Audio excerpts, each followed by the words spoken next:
ရောင်းတော်တဲ့နေရာမှာချက်သေးသေးတော့မဖြစ်မနေကျတို့ချီးကျူးပါပါပဲမနော်အားလုံးပဲမင်္ဂလာပါ Sport Bike ကနေကြိုဆိုလိုက်ပါတယ်ဒီနေ့မှာမနေ့ကတည်းကသတင်းရင်တက်နေတာလီယန်ဒီလက်က Nottingham Forest အသင်းကိုပေါင်တန်45တန်းအပိုစုကြီး9တန်းပါတယ်လို့တချို့သတင်းမှာဖော်ပြလို့တချို့သတင်းတွေမှာလည်းပေါင်45တန်းကွက်တီနဲ့ Nottingham Forest အသင်းနဲ့လောကဝဟီဝီကိုသွားပြီဆိုပြီးတော့သတင်းတွေကသိရတယ်လီယန်ဒီလက်ကပြောရမယ်ဆိုရင် Ipswich Town နေမှာခြေစွမ်းပြသခဲ့တဲ့အတွက်ကြောင့်မလို့ Chelsea ကအသင်းရဲ့တိုက်စစ်မှာအားကိုတကြီးနဲ့ခေါ်ယူခဲ့တယ်ပြောချင်ကြတော့အရင်မများပါဘူးပေါင်တန်30လောက်နဲ့ပဲဒီလက်ကို Ipswich ကနေခေါ်ယူခဲ့တာChelsea တင်းကိုရောက်တဲ့အချိန်မှာလီယန်ဒီလက်အနေနဲ့ရုံးငံနေရတယ်ဗျာသူခြေစွမ်းပြဖို့အတွက်ရုံးငံနေရတယ်တခုပြောချင်တာက Chelsea တင်းရဲ့တိုက်စစ်ကအဲ့လိုမျိုးဖန်တီးမှုတွေကိုယ့်အကို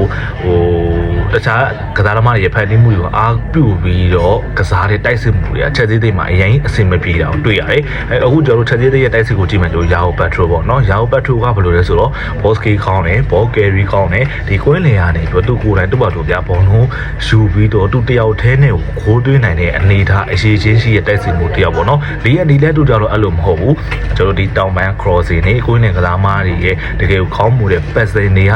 တွေနဲ့မှာသူတို့ကအဲ့လိုအဆုံးသက်ပေးတဲ့တိုက်စစ်မှုပေါ့နော်နောက်ပိုင်းလီယန်ဒီလက်ကဘာဖြစ်လာလဲဆိုတော့အဆုံးသက်တောင်မကောင်းတဲ့အခြေအနေတစ်ခုကိုရောက်ရှိလာခဲ့တယ်ဒါကြောင့်မို့ Chelsea တင်းက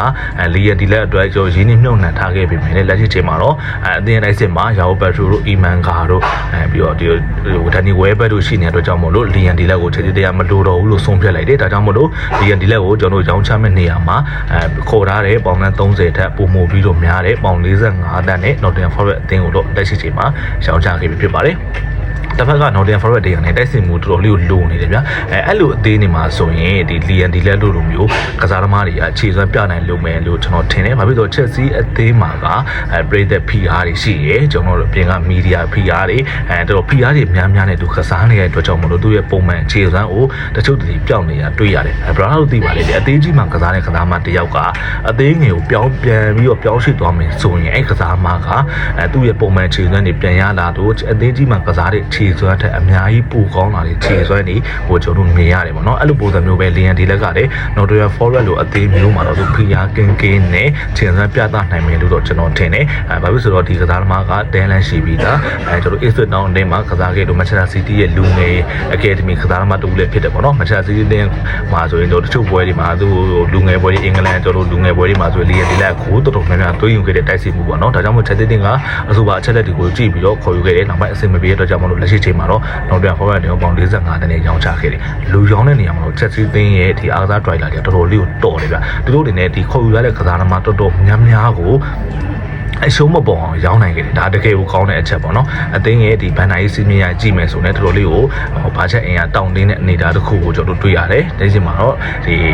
အသင်းရဲ့တိုက်စစ်မှာအသင်းရဲ့လူစည်းမှာလည်းမပါဝင်တော့တဲ့ဒီ bone squad ထဲမှာ training ဆင်းနေတဲ့ Lian ဒီလက်ကိုတော့ပေါင်45တန်းထိရရှိအောင်ရောင်းနိုင်ခဲ့တဲ့ Chelsea သင်းကတော့တော်တော်လေးကိုကောင်းမွန်တဲ့ business တစ်ခုကိုလုပ်နိုင်ခဲ့တယ်လို့ကျွန်တော်မြင်တယ်ဥပမာဒါကတော့ Lian ဒီလက် Nottingham Forest အသင်းကိုပေါင်45တန်းနဲ့ Heavy ကို Dandy ဆိုပြီးဆိုတဲ့အကြောင်းကိုကျွန်တော်လာကြောင်းပြောပြပေးပါနောက်ထပ်သတင်းတွေကတော့အများကြီးရှိတယ်ကျွန်တော် Nicolas Jackson Aston Villa ကိုရောက်မဲ့သတင်းတွေ Manchester City က Enzo Fernandez ကိုပေါင်တန်း140နဲ့ကမ်းလှမ်းမဲ့ဆိုတဲ့သတင်းတွေပြီးတော့တူစင်တို့သတင်းတွေရှိရွယ်ပေါ့နော်အစရှိတဲ့သတင်းတွေကိုလည်းကျွန်တော်ထပ်မံပြီးတော့တင်ဆက်ပေးသွားဖို့ရှိပါတယ်ခင်ဗျအခုလိုကျွန်တော်အားပေးကြတဲ့ပရိသတ်တယောက်ကျေးဇူးအားလုံးပဲကျေးဇူးတင်ပါတယ်အားလုံးပဲ